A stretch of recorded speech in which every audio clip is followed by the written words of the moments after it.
Une maladie infectieuse qui se transmet d'un animal vers l'humain, ça a un nom. Ça s'appelle une zoonose. Et au XXe siècle, on en a vu apparaître de plus en plus. C'est ce qu'a montré en 2008 une étude publiée dans la revue Nature. On remarque un pic dans les années 80 qui correspond à la découverte de nouveaux agents infectieux. Et par exemple, le VIH, un virus responsable du sida transmis au départ par un singe. Mais plus récemment, vous avez aussi forcément entendu parler de la grippe aviaire ou d'Ebola. Alors, comment expliquer ces pandémies à répétition ? Les zoonoses, elles sont absolument pas nouvelles, elles ont un point de départ. La domestication animale. Il existe une corrélation. Plus on domestique d'animaux, et plus on le fait pendant longtemps, plus le nombre de nos maladies infectieuses augmente. Prenons la vache nous a donné énormément de virus. La variole, la rougeole, les oreillons. Alors, qu'est-ce qui a changé ? Eh bien, ce qui est nouveau, c'est que les maladies qui apparaissent aujourd'hui, elles nous viennent surtout d'animaux comme les chauves-souris. Comment ça se fait ? En gros, ce qui se passe, c'est que c'est l'homme qui va de plus en plus au contact de ce type d'espèces sauvages avec lesquelles on n'est pas censé vivre. C'est surtout le cas dans les tropiques, là où la biodiversité est la plus riche. On y trouve de plus en plus d'humains qui empiètent de plus en plus sur la forêt. L'indicateur qui permet de montrer ça, c'est la superficie forestière par habitant.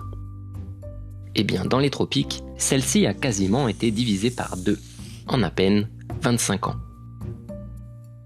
Le problème, c'est que plus on compresse les habitats des animaux sauvages, plus on accroît le risque de maladie. Et ça, pour au moins 2 raisons.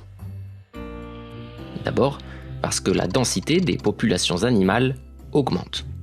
C'est comme si on les serrait les uns contre les autres, y compris nous, ce qui facilite les transmissions de pathogènes. Ensuite, parce que les animaux qui s'habituent le mieux à la présence de l'homme, voire profitent de la situation, ce ne sont pas forcément les bons. Ce sont des espèces généralistes. Ils s'habituent à tout, un rat, ça mange de tout. Certains moustiques, ils peuvent faire aussi le repas sanguin sur tout. Et quand on est généraliste, on a plus de chances d'attraper des pathogènes et des virus. Au fil du temps, ces espèces généralistes, elles développent des résistances pour vivre avec ces pathogènes. Et donc, elles en transportent tout un tas, ce qui peut ensuite nous contaminer. Alors concrètement, comment se fait ensuite la contamination des humains ? Très souvent, un pathogène qui est présent chez un animal sauvage, il va utiliser des ponts. Des ponts pour se rapprocher physiquement, mais aussi parfois pour muter petit à petit et s'adapter à nous. Ces ponts, ce sont d'autres espèces d'animaux. On parle d'espèces relais. Ça peut être d'autres espèces sauvages, comme le singe. Manger de la viande de brousse mal cuite, comme de la viande de singe, c'est un des vecteurs d'Ebola par exemple. Mais ce sont aussi très souvent des espèces domestiquées, chiens, chats, vaches, cochons, etc. Et le problème, c'est qu'à cause de nous, ces espèces sauvages et domestiques, elles se rencontrent, alors qu'elles ne devraient pas. On peut parler ici du marché de Wuhan, en Chine. On y a amené, en plein centre-ville, des animaux sauvages qu'on a exposés à côté d'animaux domestiques, ce qui a pu favoriser l'émergence de l'épidémie de Covid-19. Mais je vais vous prendre un autre exemple qui est révélateur. Je vous ai parlé de la déforestation un peu plus tôt. Eh bien, la principale raison à ça, c'est qu'on souhaite convertir les forêts en terres agricoles, et notamment y pratiquer l'élevage. C'est ce qui s'est passé ici, en Malaisie, à la fin des années 90. En gros, on coupe une partie de la forêt et on y installe à la place de grandes fermes à cochons. Sauf que dans cette région, on trouve une chauve-souris qui est porteuse d'un virus appelé Nipah.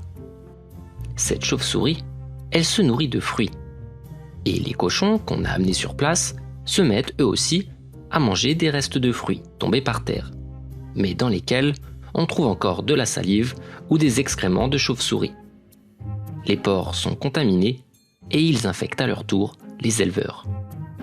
On dénombre rapidement plus d'une centaine de morts. Et il faut abattre en urgence 1 million de cochons pour stopper la propagation de la maladie.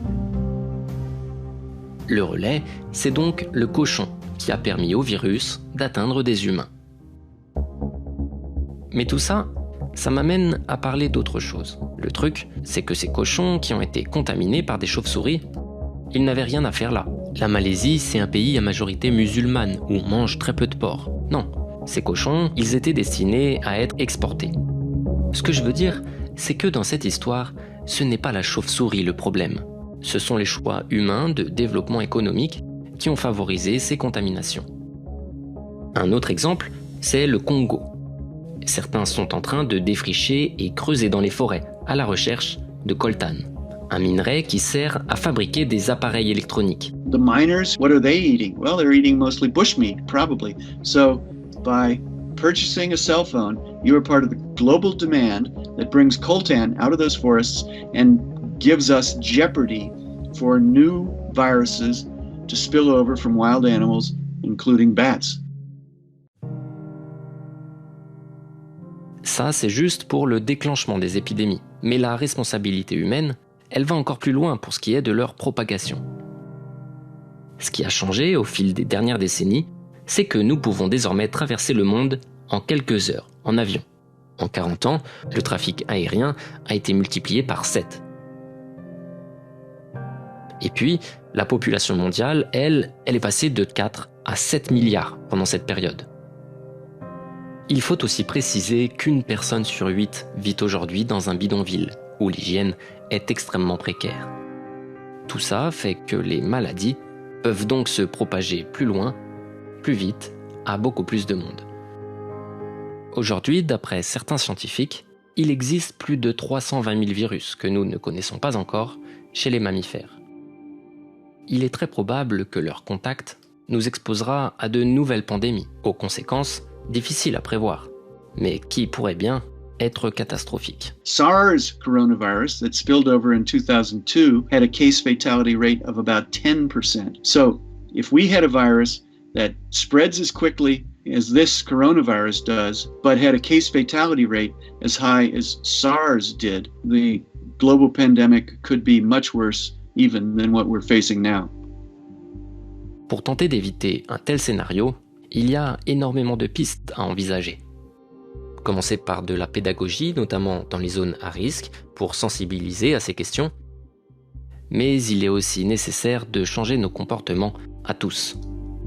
Aller vers davantage de sobriété dans nos achats, nos déplacements.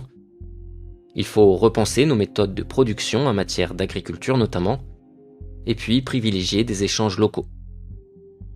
Voilà, ce qu'on peut espérer, c'est que cette crise, très douloureuse, soit aussi l'occasion de nous pousser à tous ces changements.